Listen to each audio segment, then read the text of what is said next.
In 2048, our planet is overpopulated and has lost access to almost all natural resources. The government begins a program that will genetically modify 14 soldiers to go to Saturn's moon Titan to start a new civilization there. These 14 volunteers and their families are moved to their very own neighborhood and given luxurious technologically advanced houses. Former pilot Rick is one of these volunteers, and he brings with him his wife Abigail, who is a doctor, and their child Lucas. The head of the program, Dr. Collingwood, has lots of hope for Rick's development because when he was in the Air Force, he was shot down and had to cross the Syrian desert injured and alone without food or water for 3 days, which proves he's a tough survivor. Both Rick and Abigail are doing this for their son because they want him to have a future, but Abigail admits to Collingwood she's a little worried that Rick will get very sick. Collingwood confirms this may happen, but she doesn't need to worry because all Rick will need is proper aftercare. Once all the volunteers have finished moving, they have their first meeting with Collingwood to start the treatment. First, he does a presentation about the program, explaining how we've destroyed the planet and that Titan is the place to go next because it's the only other place in our solar system with an atmosphere and primordial ecosystem. However, it also has liquid methane raining into huge oceans and lakes they can't swim in and an atmosphere rich in nitrogen that they can't breathe. It's simply too cold to live in. This is why instead of terraforming, they've decided to genetically modify humans to adapt to Titan's natural characteristics. One of the volunteers doesn't understand how the bodies won't reject the treatment, and while Collingwood explains the clinical trials were successful, he also admits there's no guarantee everyone will survive. The volunteer continues to question the program, but Rick shuts him up and tells him to leave if he doesn't like it. The volunteers come from all over the world and they were chosen because they all survived extreme circumstances. After the meeting is over, they are given card keys to have full access to the base and taken to the lab for their first shot out of 300 that they'll be getting for the next few weeks. Dr. Freya tries to explain what each shot is for, but Rick only understands half of it. Rick's family starts a new routine from then on, but it's nothing out of the ordinary. Lucas goes to school, Abigail takes care of the house, and when she's allowed to, she sits with Rick through the different treatments. All the volunteers become fast friends and they start to hang out together outside the base. Being neighbors allows them to throw dinner parties and barbecues all the time. Sometimes the conversations during these parties turn a little dark, like when one of the volunteers admits he's afraid that after the 2 years on Titan they agreed on, they won't be allowed to come back. One day, their barbecue party has extra amounts of drinking because this is the last time the volunteers are allowed to consume alcohol. In the evening, Abigail feels dizzy because of how much she drank, so Rick helps her go upstairs. However, he's the one that ends up falling as he begins to cough a lot, feeling like he can't breathe. Abigail checks on him and notices he's burning with fever and immediately drags him to the bedroom, where she gives him medicine and tucks him in bed, keeping him company for the rest of the night. Sometime later, Collingwood is very pleased with how the volunteers' DNA samples are progressing, meaning it's time for a big test. The group is asked to spend a long time underwater without an oxygen tank, and after the half-hour mark, only Rick and Tally are left, making a little competition out of it. In the end, Tally makes it to 39 minutes, but Rick manages to stay down there. In fact, he's so comfortable that he begins swimming in the pool. This shocks everyone because Rick isn't swimming like a normal human. He's going at a high speed while moving like a dolphin. In the evening, Rick shows off this new move to his son in the garden pool. Afterward, he tucks Lucas in, and the kid surprises him by bringing up his dead grandfather, who he sure would have loved all this. Then he joins his wife at the pool to get frisky in the water, but Abigail pauses things when she notices some black veins on Rick's body. Rick wonders what's wrong, but just like that the blackness is gone, and Abigail decides to ignore it for now. Some days later, the volunteers go through their first surgery. One of the wives named Ryan visits Abigail to let their kids play together, and she shares some of her worries. She confesses that she's terribly scared and that she doesn't think her husband belongs here, so Abigail comforts her by reminding her the volunteers will save humanity and most importantly, their kids. Rick comes out of the surgery in great health and returns home to continue spending time with his family. Abigail is happy to see him well, but she also worries about the potential side effects she reads about in the manual they gave them. Later that night, Abigail wakes up to find the bed empty. Rick turns out to be in the kitchen, putting some ice on his skin because he feels very hot. Abigail prepares a bigger bucket of cold water for him, and Rick challenges her to a little game. They both put their hands inside the bucket, and while Abigail has to take them out after a few minutes because she can't stand the cold, Rick keeps them there, confirming he can't feel the cold anymore. The next morning, they go for a run together, and they stop to admire a special spot by the road that has the most beautiful view of the area. Rick laments not being able to save the planet. The different experiments continue, which include running with masks that simulate Titan's atmosphere and swimming for long periods of time in freezing water. Sometimes a volunteer can't take it and must leave for the day, but in the case of Tally, she's stubborn and wants to stay in the water even when she can barely tolerate the cold. To help her, Rick teaches her to meditate underwater. One afternoon after the testing is done, the volunteers are in the showers, and Rick notices he's losing hair. Tally confirms it's happened to her as well. Suddenly they hear screaming and discover one of the women is having a seizure while throwing up blood. The doctors rush to help her, but nothing they can do can save her, and the volunteers meet the first death in the group. Later that day, the volunteers have a meeting to discuss what happened. Some of them are worried about dying too, but the others remind them that they always knew the risk. Although they shouldn't drink, they decide to do it anyway to help them cope. While Ryan comforts her husband Zane outside, Tally's husband Andrew helps Abigail in the kitchen. He shares the story of how they met and how he fought to get together with Tally until the end. Then Tally joins them to point out that now Andrew is desperate to start a family. When Andrew leaves to put the dishes on the table, Tally confesses Andrew thinks she'll leave for 2 years to get it out of her system and become a good wife, but she wants more than that. Moments later over dinner, Abigail notices all the volunteers have their veins occasionally getting black. Suddenly they hear screaming coming from the garden. Zane is having a breakdown and attacking Ryan. The other guys immediately rush outside and hold Zane down until he calms down while Abigail takes Ryan away.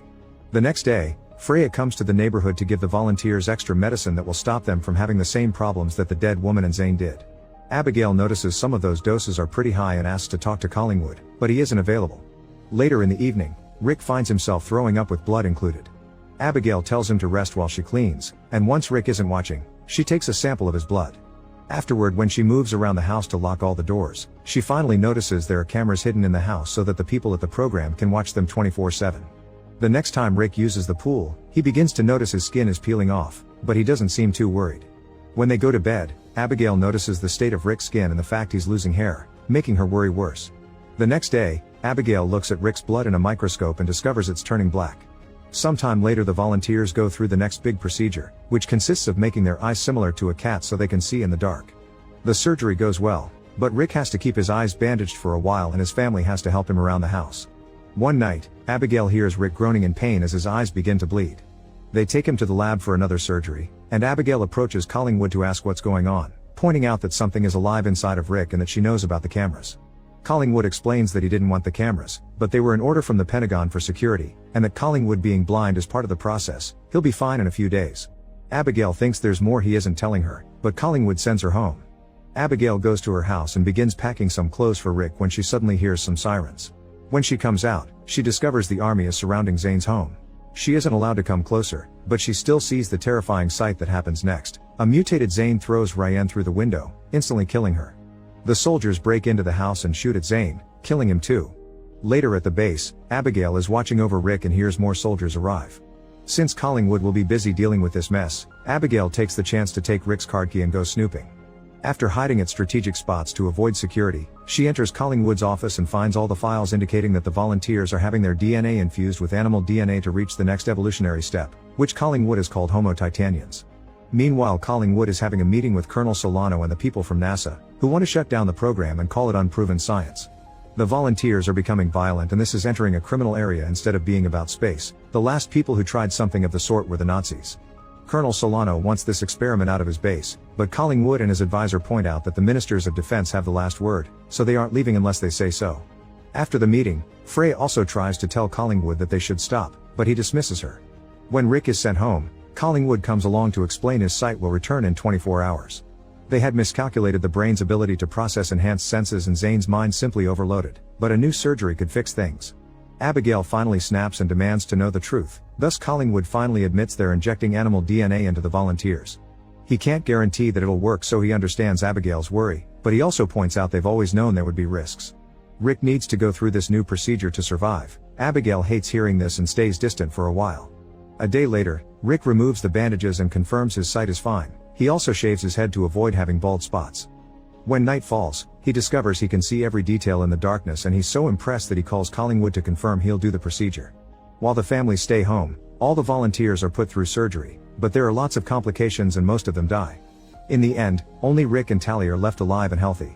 The next day, Andrew, Abigail, and Lucas visit Rick and Tally, and they are shocked to discover they've become some kind of mutated creatures that only communicate through tactile contact and a low frequency that humans can't hear. Rick puts his hand against the glass that separates them, making Abigail cry, and her tears get worse when Collingwood gives her Rick's wedding ring. In a few days, Tally and Rick will be leaving for Titan, but meanwhile they're allowed to stay home. Rick has trouble putting on human clothes, and when Abigail tries to help him, Rick accidentally hits her. He tries to check on her, but now Abigail's so scared of him that she can't help moving away from his touch. Rick spends most of his time in the pool, feeling more comfortable there than in the house. One night after putting Lucas to bed, Abigail looks outside and discovers Tally entering the garden with her hand covered in blood. Rick doesn't look bothered by this and approaches Tally so they can communicate through some weird tentacles that come out from their fingers. At that moment, the army arrives in the neighborhood and finds Andrew dead in the shower. They begin approaching Abigail's house too, causing her to run upstairs to hide with Lucas. The soldiers shoot Tally with tranquilizer darts, and it takes quite a few of them to knock her down. However, when they come closer, Tally reveals she's awake and uses the tentacles to kill one of them. The others immediately respond by opening fire to kill her.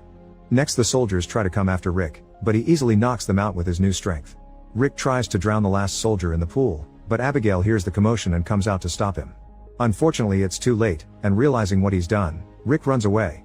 Colonel Solano calls his entire team to begin looking for Rick, ignoring Collingwood when he asks him not to kill him because he's expensive research. Abigail and Lucas are taken to the base for safety reasons, but Abigail leaves when she realizes where Rick went. After making sure she isn't followed, Abigail runs to their special spot and finds Rick there. Abigail offers her hand to prove she isn't scared anymore, and once Rick's tentacles have grabbed her wrist, she kisses him. It's at that moment that the army helicopters find them and knock them out. Abigail wakes up later at the base with Collingwood by her side, explaining they had to hurt her for her own good. The Pentagon is shutting down the program soon, meaning they need to send Rick to Titan immediately, because Tally proved the Earth's atmosphere will either drive them crazy or just kill these new bodies.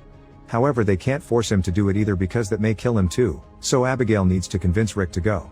Afterward, she's taken to see Rick, who is being kept inside a glass cage. Collingwood wants Abigail to give Rick a shot of quetiapine, which works as a chemical lobotomy and will erase all his memories. Abigail doesn't like this, but Collingwood explains it's the only way to make him leave. A soldier gives her the injection with the quetiapine from a drawer, which Abigail drops just to make him pick it up. Then Abigail enters the cage, and after exchanging a meaningful look with Rick, she gives him the injection, which knocks him out. When Abigail comes out, she asks Freya to come with her while a soldier approaches Rick to get him ready for the trip. However, Rick's only pretending to be unconscious and kills the man. It's then that Collingwood realizes Abigail grabbed saline from the drawer when the soldier wasn't looking, and that's what she gave to Rick. The soldiers open fire, but Rick just runs away and hides in dark rooms where he has sight advantage. Abigail goes to pick Lucas up and Freya guides them to an alternate exit, where they reunite with a heavily wounded Rick. Lucas and Abigail hug him to prove again they aren't scared, and Freya looks for some medicine, but suddenly all the soldiers show up. Collingwood asks the women to get away or the soldiers will shoot everyone, but Abigail refuses. Furious, Collingwood asks the soldiers to open fire, but Solano stands up to him and tells him he won't shoot two unarmed women and an innocent kid. Then he aims his own gun at Collingwood, and all the other soldiers follow his example. As Collingwood gets arrested, Abigail rushes to Rick's side, and her hug allows him to reinforce his most precious memories. Sometime later, Abigail together with Freya become researchers on the Titan II project, using more ethical methods to save the world. Meanwhile, Rick is sent to Titan, where he reveals his new body has wings and can fly around his new home.